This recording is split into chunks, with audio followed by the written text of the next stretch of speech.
Live, Laugh, Larceny discusses true petty crimes that may be disturbing to some. Or could be easy listening to all you psychopaths out there. All stories are based on actual events, but details may vary. Listener discretion is not advised.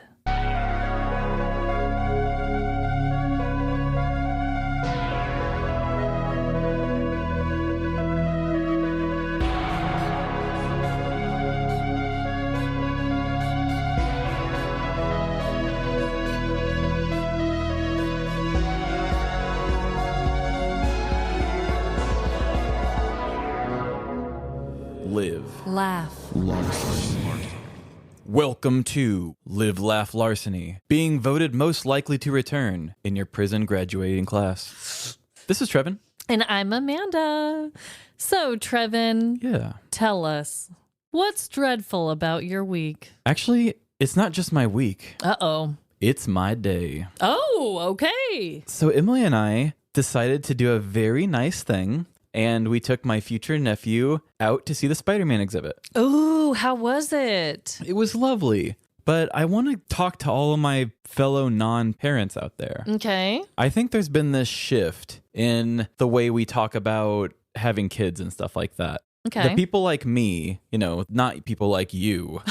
I think there are times where we will kind of romanticize that parental feeling of being like, oh, it's probably so nice for you to see the shine in a child's eyes when you have Christmas morning or something like that. And so it kind of makes people like us think, are we wasting away? Like, are we doing the wrong thing? Are we not spreading the seed?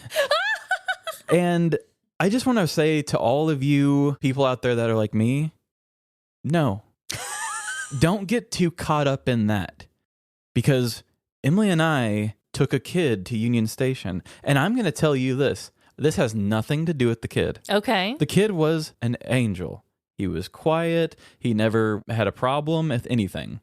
But the second that kid got in the back of my car, I was carrying a much different kind of weight with me. Oh, yeah, bro. It's like an emotional anchor is stuck to your hip. That if you make the wrong move, if you do the wrong thing, that's like precious cargo right there. And it's not even your own. Yeah. Mm-hmm. And I was like, my driving feels weird. I can't just walk through Union Station all willy-nilly. I got to make sure this kid's still with me. Mm-hmm. We're not like that cool. So it's like, you're 9. I don't think we hold hands, but I don't know if you veer off. Like, he kind of veers off a little bit.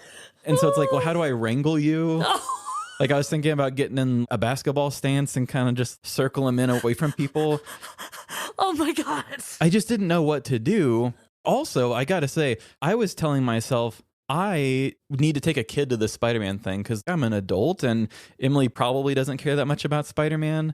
But there's a big exhibit in the Union Station in Kansas City right now. Really cool. The art is really neat. Yeah, I want to go. It's cool. But there's a lot of reading involved. Mm-hmm. So it's not necessarily a thing you have to bring a kid to. You just kind of felt like you had to. I kind of felt like I had to. And that was a limitation put on by myself. Yes. That's a thing that I should not have done. They had the Spider-Man Far From Home when he wore the Night Monkey outfit. They had the actual outfit that he wore from the movies there. Oh, wow. They had the exact Spider-Man suit that I believe was in the first Avengers he was in. No way. Yeah, and it was like on a mannequin that stood the same height too. So I was like, hey, I'm taller, obviously, than Tom Holland. Oh, yeah. But because I had a kid with me, I was kind of stuck with the kid's attention span with it. And I didn't get to read half that shit. Mm-hmm. It's like I paid full price, but I didn't get full experience because I had to also make sure this kid was having a nice experience. You are really, really preaching the truth. I mean, there's nothing that you have said so far that I disagree with by any means. I think that for those out there who don't have children, I don't care if you never want to have children, or maybe you do in the future, just not right now. But everyone out there, enjoy the freedom. Don't be worried about the twinkle in the Christmas morning eye. that can either come or it won't. I mean, that's what I did. Before I had kids, I didn't worry about it at all. Mm-hmm. I mean, I always wanted it, but no, I just lived. And that's what I recommend to everyone. Don't think the grass is greener. There are challenges and there are gigantic blessings on both ends, okay? Yeah, I say to anybody who doesn't have a kid yet, if you get that itch, like you feel like you're wasting away and not doing the right thing, take the thing that you like are the most excited about and do that for a little bit. Like spend a few hours on it. I don't know, if you're a photographer, go take a picture, go do something and just see how it made you feel to make that. Because you probably won't be able to spend a ton of time on it, I would imagine. Yes. What's interesting is actually this crime story that I'm going to tell later on in the episode. Usually never talk about them right now, but this was one of the first ones that I was able to write in one setting. That never happens for me, ever. And the only reason I did it is because it was just so easy and it just kind of was one of those stories that just flew out of me in a night. But yeah, when you have a kid, the timing's different. You have to prioritize needs differently. I mean, it's a huge shift. Yeah. For sure. I think I like just enjoying myself, you know? And please do. If you never have a kid, it is okay. It really is. And guess what? If you do have them, I'm here to tell you it's going to be so amazing too. But both options, there are pros and cons, okay? Yeah, I think any part of life can be beautiful if you just seize it properly. Yeah. I mean, I think I could be a great dad or I could be a great not. Exactly. It's whatever you want to do. If you want kids, have them. If you don't. I had to really think that one through for years for myself, and I'm glad I did. Take that time and decide. I am more than happy with my choice, but I also have nights where it's Jordan and I on the couch, and I'm like, wow, life would be so much easier without kids, and I'd have so much more money and time. And he's like, yeah, I know. And then we're like, but we love them, you know? Yeah. So anyway, I also have a dreadful dilemma this week, and it's pretty funny because it has to do with one of my children. Oh, great. The parenting problems. The Screw Kids episode. No, mine's a little more lighthearted. So we did this thing with Lila when she was a baby, and she was my first. I didn't really know what to do, as most new parents, but I remember she was in a daycare because I was still working part-time, and they were teaching the babies sign language. So before they could actually talk, they could tell us what they wanted a little better, right? So they taught them more, and they taught them all done and everything. And the poop with the thumb, isn't that what, like, you squeeze the thumb? I don't know that one. Oh my God, is that a real thing? Maybe. I thought that was. Maybe it was like Meet the Fockers or something like that. Oh, I don't know about all of that. The only things I retained were more and all done. Because I just want to know, do you want more food or not? Really is what I'm trying to get to the bottom of. So we taught this to Winnie Girl. And reason it is dreadful because let me tell you, it is so damn cute. I mean, adorable as hell when she does the more sign language sign, okay? But the reason it is dreadful is because she has never, not once, not even one time, not even tried to say all done. Never, not one time. She always says more. She's a woman who demands more. Oh my God. And now it's become like a game to her because she'll say it not even when we're talking about food. Like there was one time I changed her diaper and she just kind of looked at me and started laughing. She went, and I was like, more? What? You want more diaper change? And then she'll do more toy or more tickling her belly. She just is constantly asking for more now. It's gotten really out of hand. Can she talk much? Or you said she doesn't talk much? She's kind of starting. I mean, she can say like, hi, Dada, and Mama, and Lila, and Papa. And she talks to all of us, and she'll say, hi, and stuff like that. And she'll say bye, and she knows how to wave. But no. More could be one of her next ones, really. Oh, yeah. Yeah. But it's been very dreadful having my little 1-year-old continuously asking for more and then laughing. I really never know when she's all done. I really don't. So it kind of backfired. Sounds like you need to instill some discipline into her. Oh, do I? She needs to know when she's done. It's good to get started early. Yeah, everyone sign up for Trevin's parenting class. Oh my God, I love it. So today we are going to be doing some killer facts. We've traced the facts. They're coming from inside the house. Killer facts. Yes, and it's your week, and I have high hopes for you this week. Oh my God. Thank you so much. Someone's got to. So don't fuck it up. So, Trevin, are you familiar with a fellow that goes by the nickname of the Human Speed Bump? I have not. Well, you're about to. So, also known as his given name, which is Tom Owen from Birmingham, Alabama, this bodybuilder claims to have unique abdominal muscles that can withstand large amounts of weight.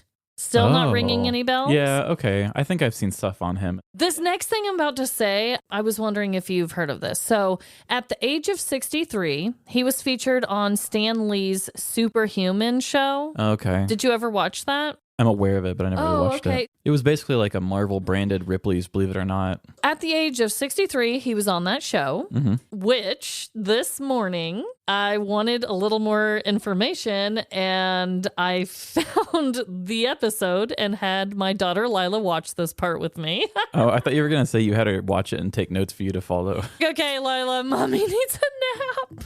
I'll pay you $5. Watch this for me. No. So on the show, he showed grown men jumping on his stomach, punching him in the gut at full strength, and had a full-size pickup truck run over his abs, all without injury. Now, this is probably obvious, but the truck was going over very slowly, right? It was going quicker than I thought it was going to go, and he did also have this ramp thing on either side So it of doesn't his like tear body. his skin or something. Yeah. Yeah, Because, that's smart. I mean, the sides is not what he's claiming, right? Like his organs and all that. He's just saying, my ab muscles That's are good. so Yep. strong, I can withstand the weight of this, you know? Mm-hmm. So, yeah, he has this little ramp. I was like, are these ramps higher than he is? And blah, blah, blah. But no, I watched it. Like, you could tell this truck was going over this guy. Okay. Soon after that was filmed, in Milan, Italy, on April 26th of 2009, he achieved a Guinness World Record, which we all know I love. Yep.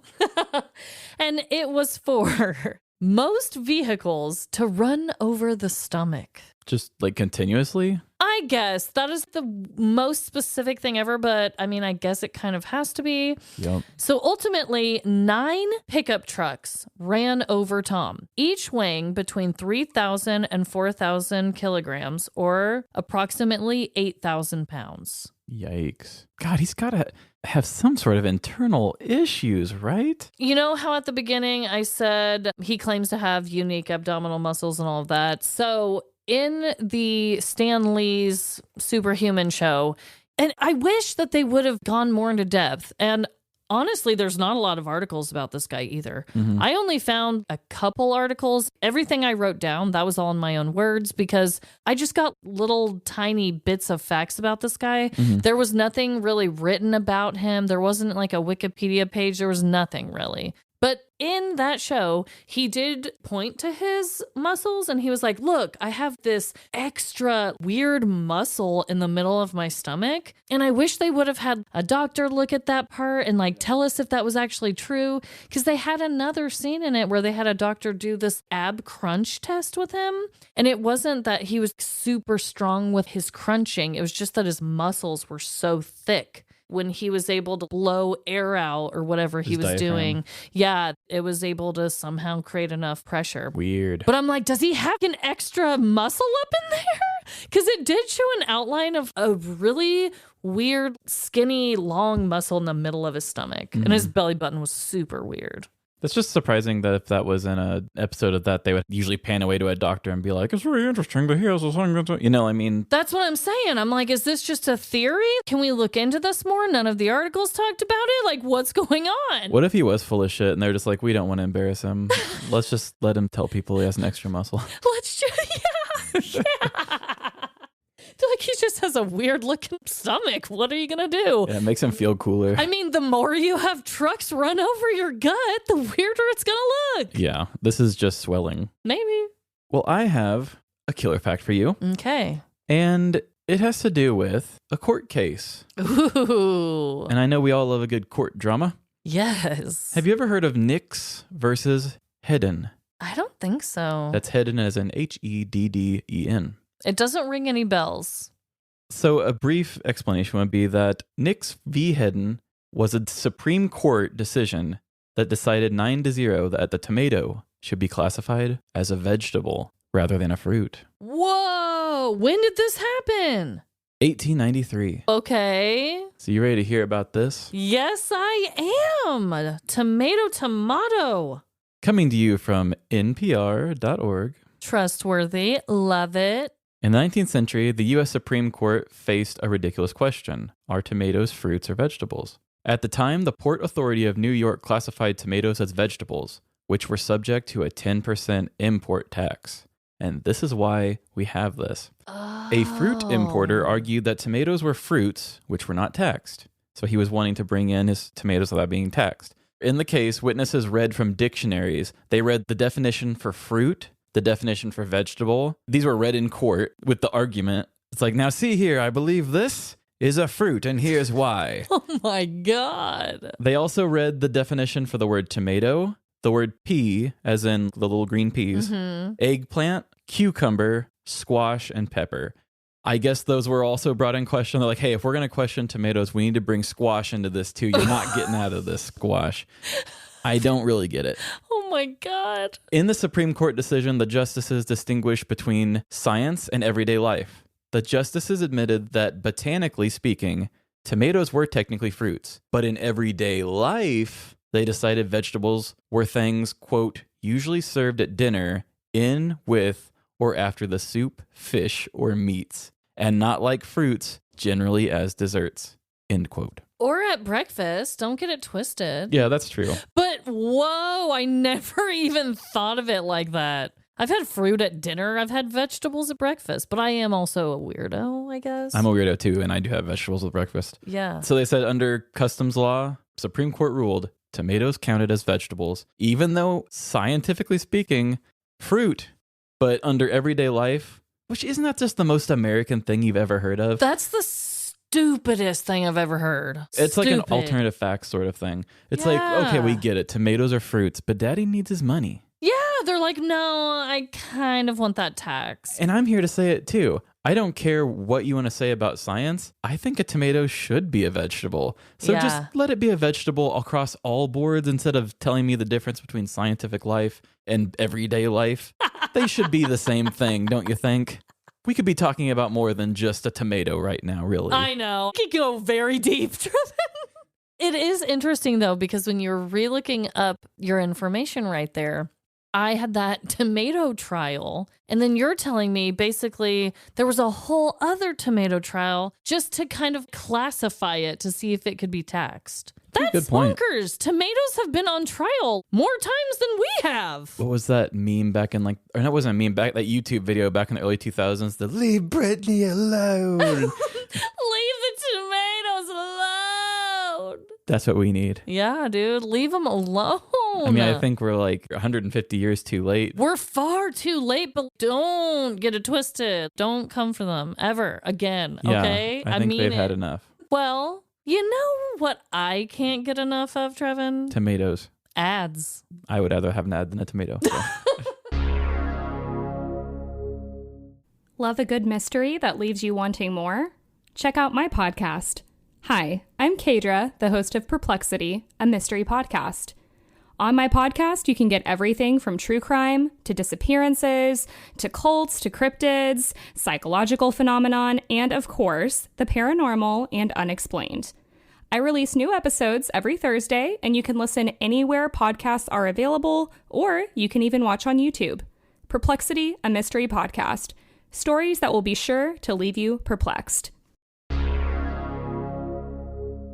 So I have a story from the news, and kind of like I was saying earlier, for some reason it may be one of my more favorite recent stories. Ooh. I hate to say my favorite because then there's just so many. It also sucks to call your shot like that before you read it. Yeah. Because what if I just totally stutter? What if I projectile vomit in the middle of this? Whoa, let's not get ahead of ourselves. But it was one of my favorites, at least to write, maybe I should say. It came out very quickly. So let's just jump right in, and here we go. It is honestly amazing just how much power we all hold with the simple grip of a hand and push of a finger. I'm not referring to shooting a gun or voting for your favorite American Idol contestant. Oh no. The power I'm talking about is taking the perfect selfie. It may sound preposterous to consider a selfie to be important, but hear me out. How many couples do you know who met online? Do you think they would be together if one of them hadn't posted a somewhat decent selfie? Hideous. Swiping right. Think of all the MLMs you've almost joined because a former classmate of yours posted a beaming selfie with their latest product. I suddenly feel passionate about health shakes. Even our show has been affected by selfies, with one of our past petty criminals snapping one at the crime scene, and another who sent one in to the cops because he hated his mugshot. These images taken of oneself may very well be the reason modern-day society continues on as it does. But if all of that still didn't convince you of the impact selfies leave behind, then have I got a petty crime story for you. Shelby Peters was an introverted 24-year-old woman living in Bonita Springs, Florida in 2022. And like every single person in 2022, Shelby desperately needed a good selfie to find love. She tried experimenting with new filters and even propped her phone up on a ladder above to get a flattering angle. But it was no use. None of her selfies were good enough to pass a swipe test. With all of her energy focused on images of her own face, Shelby had forgotten about the literal hurricane raging just outside her front door. Hurricane Ian was a Category 5 storm, and authorities were urging residents to evacuate. Shelby, however, took her time gathering up some belongings, drinking White Claws, and snapping multiple selfies as she packed. Stepping outside to leave, the strength of the wind and rain had really surprised Shelby, as it almost knocked her over. But this didn't mean she refrained from capturing more awkward portraits on her cell.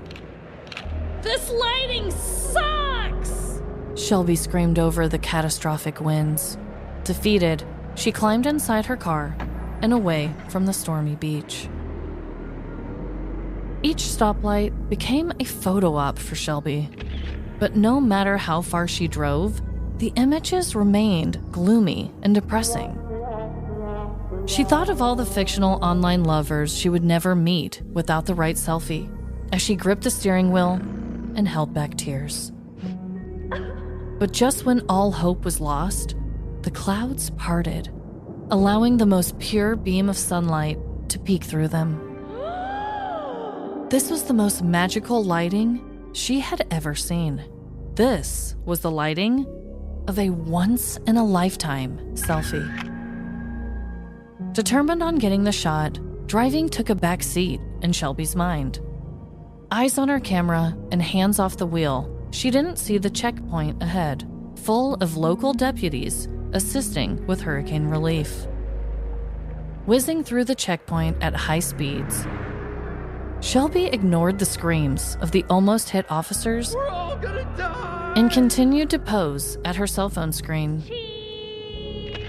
But in her hustle to reach it, Shelby had drove past the beautiful beam of light.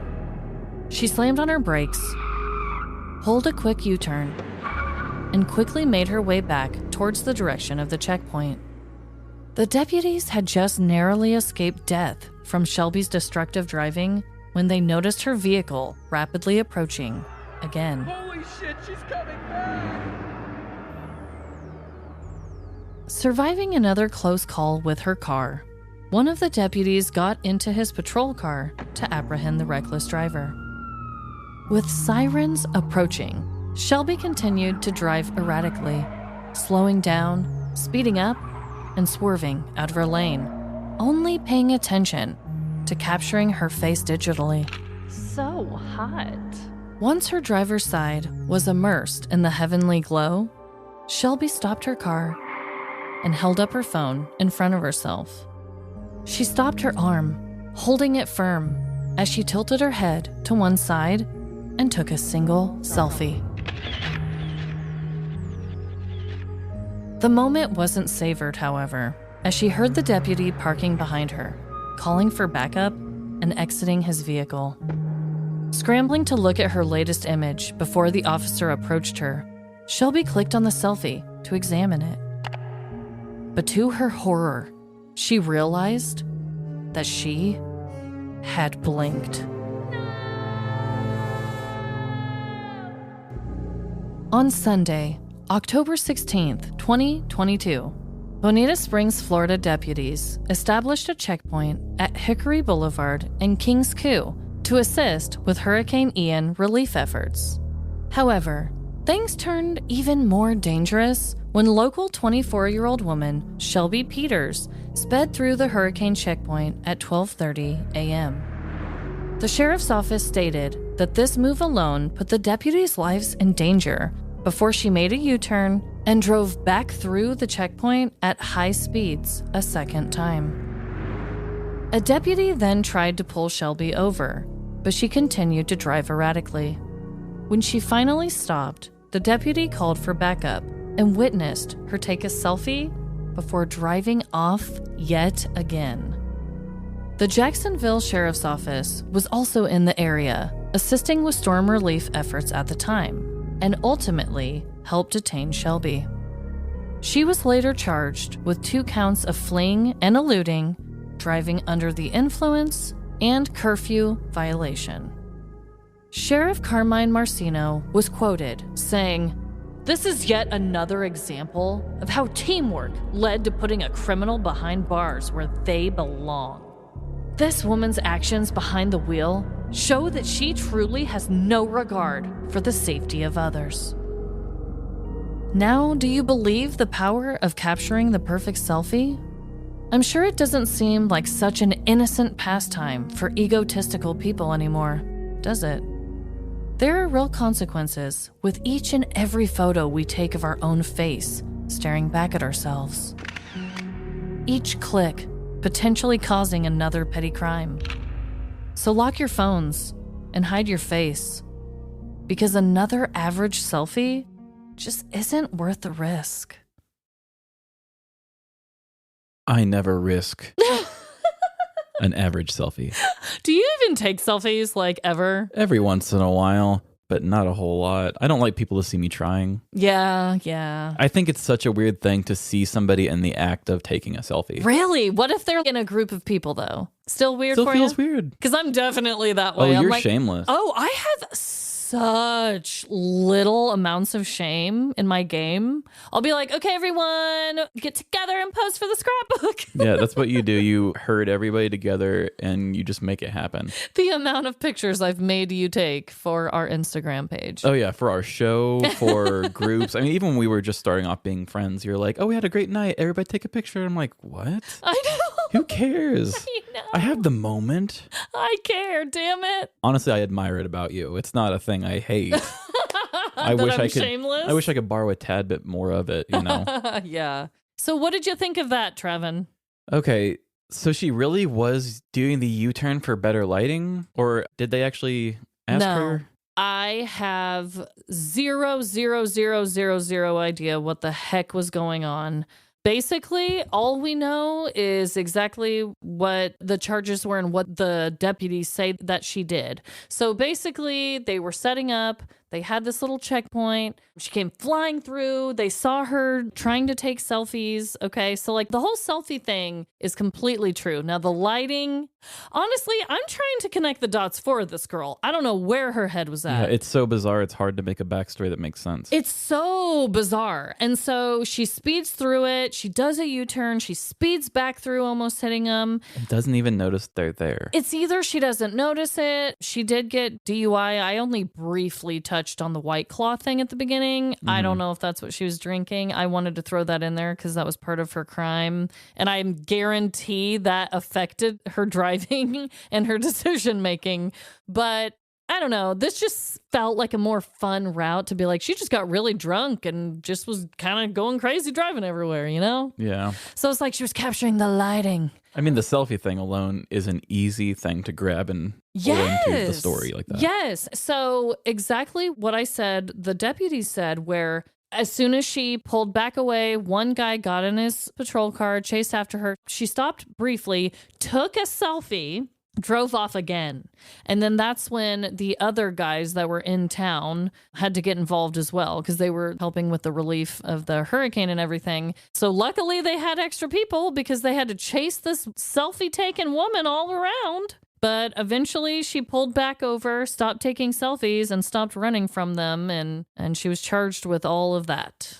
Do you want to know what the most criminal thing about this is? Oh, God, what? This person could have went so viral if she just would have used those selfies and released them and been like, oh, remember when I did that stupid thing and kind of ran from the cops and took a random selfie? Here it is. I know. She would have been an influencer. I have her mugshot. That's all I have to go off of. She looks kind of like a deer in a headlight, which I can't really blame her. I guarantee most of us would if we were getting a mugshot taken and we were under the influence. But that's really all I had. I would have loved to see the selfie.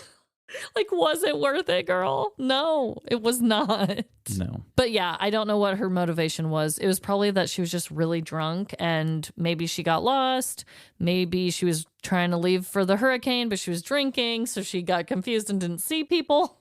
There's so many things. I just thought this was the best way to do it. Oh, we also stopped in the middle of the story just so we do say something about it for anybody who got caught off guard with this. Yes. So the curfew thing, we assume is something that has to do with the hurricane. Yes. And maybe you don't go out at a certain point. Mm-hmm. I do remember something briefly when I did the Michael Myers during the hurricane story. Mm-hmm. I think that they had a curfew as well. Yeah, I think you're right. Maybe. I'm not 100%. So I'm thinking the curfew thing was strictly just because of the hurricane and you're not supposed to be out maybe past a certain time in a certain location. Listeners who live on coastlines, send us an email, littleLaughLarceny@gmail.com, or go through the website. Let us know. Oh my God, we curious. just got a few recent write-ins from our website where people have been like, hey, I was listening to your last episode, and they actually helped us figure out certain things. I remember on one of our recent episodes, we were talking about, what do you call a man widow? A man widow, yes. Yes. Listener Tracy emailed us in and said a man widow is a widower. Yes. Which then I said, I was kind of thinking that when we were talking, but widower sounds like one who widows. So I thought that sounds like somebody who makes somebody into a widow. Which then Tracy just said, no, that's called a murderer.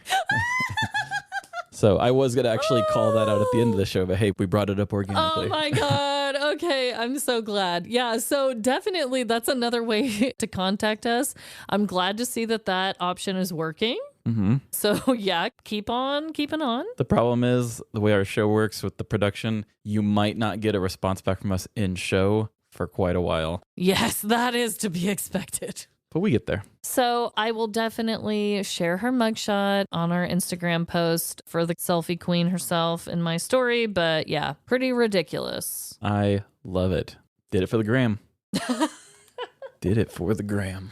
So I have a story for you and everyone else who's listening.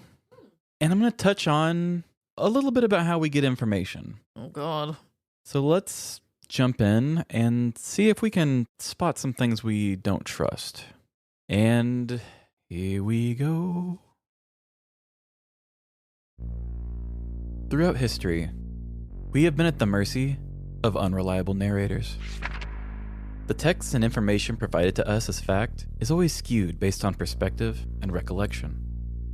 From your child embellishing the memory of the family dog everyone hated, He was the best boy. to history books making the Trail of Tears seem like a peaceful The exchange. kind white Americans asked the natives nicely to give up their land. A story can be mistold due to misremembering or a personal agenda. Because of this, we should always take our information with a grain of salt. There's nothing more healthy for the soul than questioning what you're being told. That is especially true if you're feeling unsure about something. It's no coincidence that the word history is a combination of his and story. Damn patriarchy. So let's take this concept to a smaller level. We don't have to make everything as big as the memory of a dead person or the guilt of an entire nation. Let's try to remember something as simple as dinner last night. Assuming you didn't eat alone, think about it. It may be something like this. I sat down with my husband to enjoy the dinner that I worked hard to prepare. He seemed distant and unresponsive, which really made me look forward to my dessert wine I'm hiding in the bathroom cabinet. This would be a totally normal way to recall the dinner. But let's add a wrinkle to the evening. Let's add in the husband's perspective. I sat down to eat with my wife, but I mainly did it to be polite. She doesn't know, but I saw her open mouth sneezing into the pot of linguine while it was cooking. She kept staring at me with those wine-stained lips. I ashamedly took one bite before excusing myself. See how the story changes? Our unique experiences and perspectives can really change how a story is told, making the truth that much harder to find. Today's story is about a few different stories and shows how we should really look at our narrators just as closely as we look at the stories themselves. So enjoy yourselves, but be careful what you believe. Multiple out-of-time sirens echo off the many walls. People running in all directions and bellowing screams make the bed of sound beneath the many beeps of EKG machines. You've just entered the emergency room of a medical drama. Here, the people are beautiful, the drama is plentiful, and miracles, well, they are possible. I need butt cream. Stat! After performing a perfect tracheotomy for a rare bee sting survivor, Dr. Hunk Sterling is pulled out of the operating room and into the hallway. I can't stop thinking about last night, Hunk, Dr. Sonia Winterbottom said. But now is not the time. I have a convenient emergency that is going to leave our situation in limbo for a bit longer. Get in there and help your next patient. The always dutiful Dr. Hunk grabbed his clipboard and entered room 69. Good evening, Mr. Ferris, the man meat and scrubs said to his patient. My fancy doctor file says that you have been shot. Where's the blood? Mr. Ferris slowly rocked back and forth, giving off a sense of nervousness. I was wearing a bulletproof vest, the man squeaked out. Being no stranger to the lifestyle of living in a medical drama, Dr. Hunk pressed his forehead against Mr. Ferris's, preparing for a flashback. My God, what is your story? Hunk asked, as the story faded back to Mr. Ferris's past. I was paid $200 to protect the asset for a rendezvous in the woods. Around 10 p.m., we made it to the heart of the forest, where the man was waiting. As we approached, someone got spooked and gunfire broke out. Hit me 6 times, but I was able to drive the bastard back with a little return fire of my own. With his fate unknown, I was able to escape with the asset and get us both out of there. After he dropped me off at my car, I disposed of the weapons and drove myself here. My bulletproof vest caught all of the bullets, but one of the spots bruised really badly, and it hurts when I breathe. Dr. Hunk stepped back, wiping Mr. Ferris's sweat off his forehead. We will fix your boo-boo. You've been through enough tonight. As the nurses prepped the OR to ice Mr. Ferris's boo-boo, Dr. Hunk stepped out to grab Dr. Winterbottom. Sonia, Dr. Hunk said, I too can't stop thinking about last night. With the two face-to-face, they could finally express the feelings they had been holding all shift. But before either of them could express any further, an unknown woman showed up. Hi there, my name is Mrs. Ferris. My husband is the one who got a boo-boo when he and his friends were taking turns shooting each other with bulletproof vests. Dr. Hunk had to pick his well-chiseled jaw off the hospital floor. You're not talking about that hero in there that took 6 shots trying to save an asset for $200, are you? He yelled, standing up for the honest man he met earlier. My husband? The humored wife asked. The only asset he protects is the ass he sets in his lazy boy recliner. I don't think he could find his way back from the fridge, let alone a trip from the woods. I'll tell you what I saw. I came home from Dollar General. They were having a sale on the off-brand Grand's biscuits that I can't get enough of. So I get done putting away 36 of these biscuit tubes. My arm is throbbing from all of these biscuit tubes I just put away. And out of the corner of my ear, I hear my dumbass husband out on the porch, drunk, with Chris, saying stuff like, I'll shoot you in the bulletproof vest if you shoot me. The two extremely hot doctors put their own dramatic feelings aside, waiting for the woman to go on. So I'm pouring myself a Moscato and lighting up a stogie, because I know my husband. He threw out his back last month trying to open a jar of mayonnaise for me. That's my knight in shining armor. Anyway, I'm eavesdropping, and the next thing I know, BAM! Gunshot rings out. Followed by my husband shouting, Ah! That hurt, you fucker! And all of that.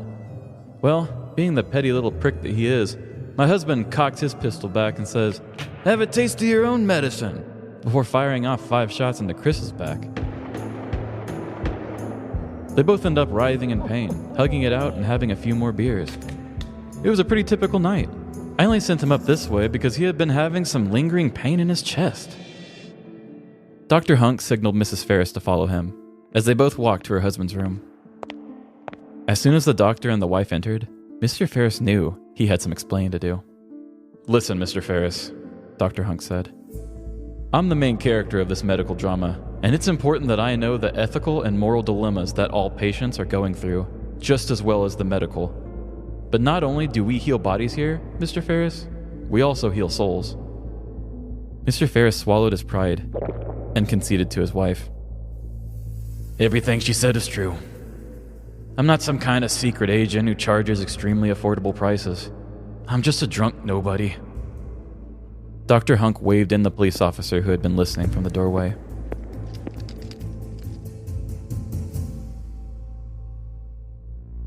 In April of 2019, 50-year-old Charles Ferris arrived at the Mercy Hospital in Rogers, Arkansas, complaining of chest pain from a gunshot bruise through a bulletproof vest. In his original statement to the hospital, Mr. Ferris had been paid $200 to escort a person that he called the Asset into the woods of Hobbs State Park. When another party arrived, gunfire was exchanged between the two, leading Mr. Ferris to receive 5 gunshots in the back and 1 in the chest.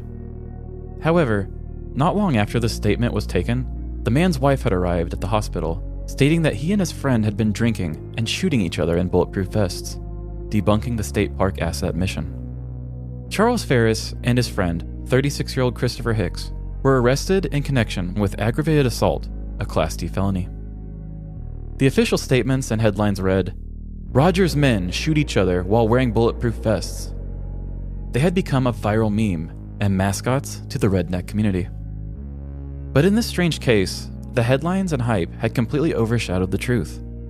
While news websites and social media profiles were racking up impressions on clickbait articles about the 2 men who shot each other in bulletproof vests, Christopher Hicks was pleading his case.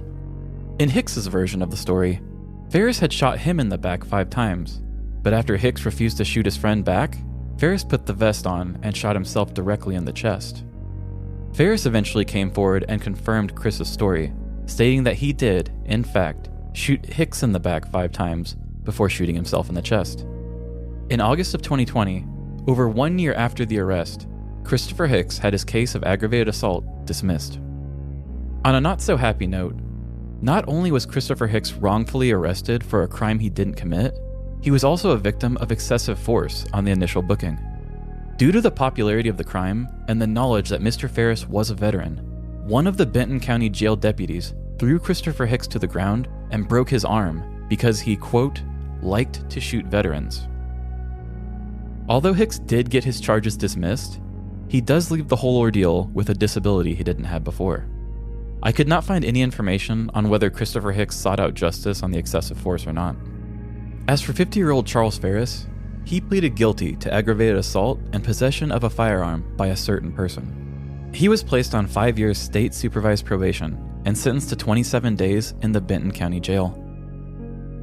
Well, that one took a turn, huh?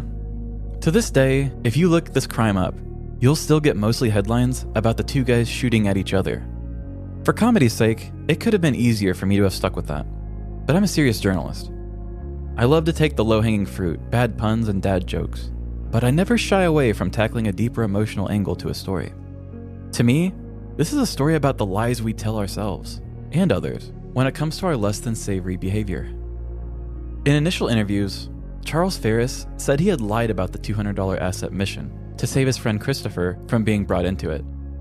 But somehow, the next version of the story had Christopher shooting Ferris in the chest. One can't help but wonder if that detail was added to save Ferris some embarrassment in the moment. Whatever the true motivations to that move were, Charles Ferris's attempt to help his friend just led to his friend getting his arm broken. I'm not going to tell you that you should always tell the truth. Sometimes lying can be fun and helpful.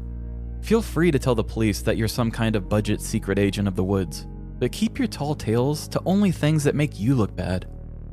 We all know the whole sticks and stones saying. Yeah. Words will never hurt me. But if words are manipulating the people with the sticks and stones, I think it's time we start keeping a closer eye on the words we use. Whoa, this is crazy. Yeah.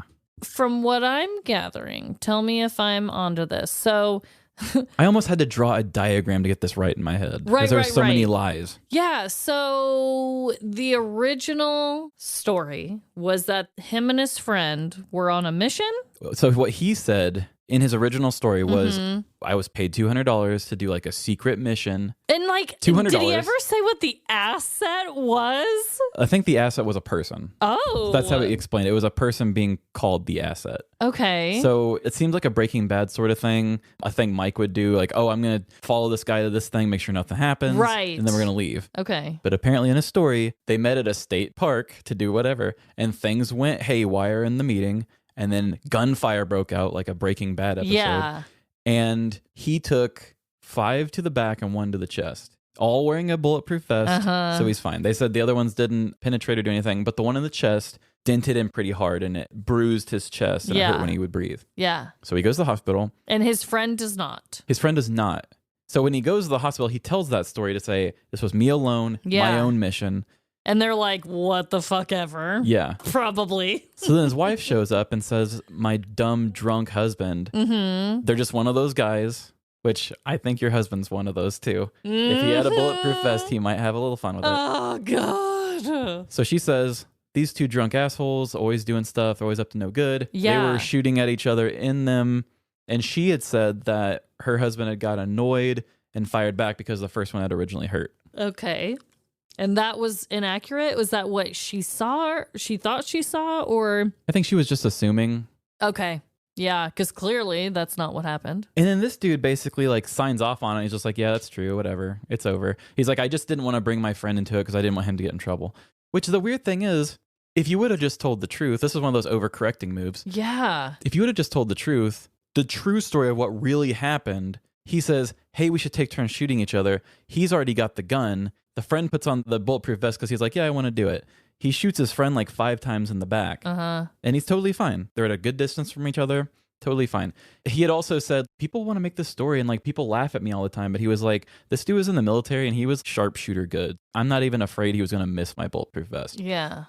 So just to give that guy more benefit of the doubt. So anyway, he takes these 5 shots to the chest. He's like, okay, now me too. And he's like, I'm not as good of a shooter as you. I don't want to do this. And he was not in the military. From the way the story was told, he was not in the military. You would think not because of how he was treated later. He was treated. So he says, okay, now you do me. And then he says, well, I'm not as good of a shooter. I don't want to do it. I don't trust myself. You know, what if something goes wrong? Yeah. So then the guy's like, okay, fuck you, dude. Yeah, I don't want to be my friend and shoot me back. So he gets the bulletproof vest, puts it on, and just puts the gun straight to his chest and pulls it. Yeah. Oh my God. So the true story is that Ferris shoots his friend a bunch of times and turns around and shoots himself. The other guy, only thing he did wrong was just agreed to be shot. Yeah, which definitely shouldn't have agreed to that. But. Yeah. So for some reason, this guy goes in, his wife says they shot at each other. He just agrees to it, which is why I said I couldn't help but feel like maybe this guy is just kind of a dumb pushover-y kind of guy. And he's like, yeah, whatever my wife said, I don't know. It makes me look less stupid if I say I did it.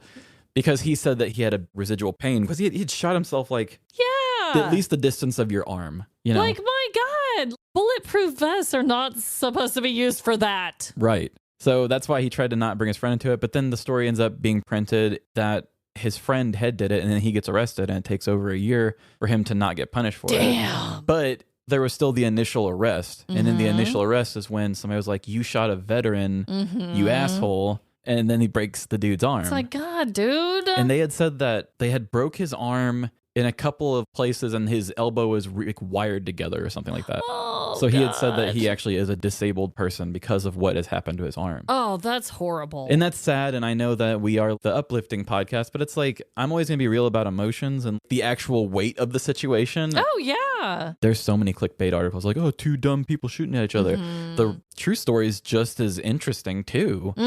That's so weird. So I wanted to be about, these are the stories that we tell people and the stories we tell ourselves, because sometimes people are a bad narrator. Sometimes people embellish, and sometimes people are just pushovers and agree with things. Oh my God. Yep. Just those like have they consequences. say. Yes. And just like they say, everyone has their own side and their own way of viewing a story. So either they're lying or twisting it or remembering it wrong or hoping it was wrong or, it's ugh. But wow, that is bizarre as hell. I wonder if they're still friends. That's the thing I wonder the most. Oh, I'm sure they were still friends after it, especially, like after the actual incident, before the arrest, but after the incident. He's like, ow, my back hurts. Hey, we just had some fun. But I don't know, after getting your arm broken. They better not be friends. A year of trials and stuff. Yeah, no. Come on. I mean, I know you and I would never do this, but like, imagine you just wanted to test out a bulletproof vest. And I shot you on something, and then I was like, well, I want to have fun too. And you're like, I'm not cool enough. So I shot myself. Like, it would suck that the law would want to come in and say that we shouldn't have done that. But at the same time, it just really sucks that that guy didn't get a fair shake in proving it before the arrest happened.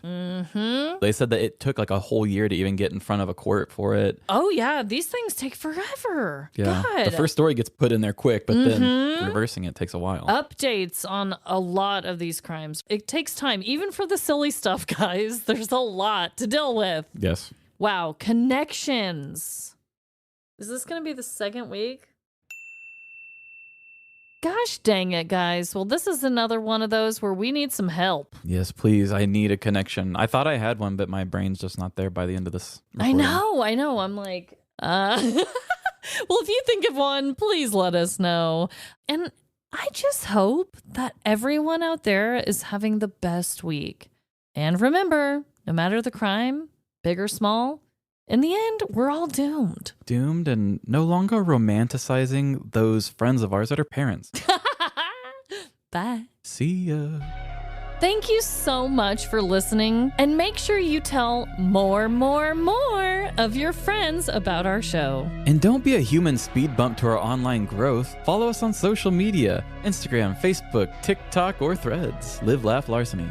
And if you have ever been arrested while just trying to take the best selfie of your life, please let us know and send us your petty crime story. livelaughlarceny@gmail.com.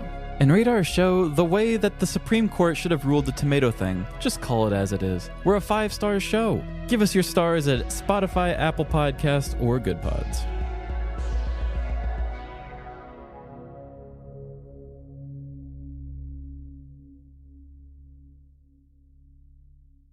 And here we go. Oh, wow. That kind of had like a Edelweiss vibe to it. I was thinking of the song. Here we go. Edelweiss. I was thinking of Only You Can Make This World Go Round. Like kind of sultry. Like soulful sort of song. You got soul. Only you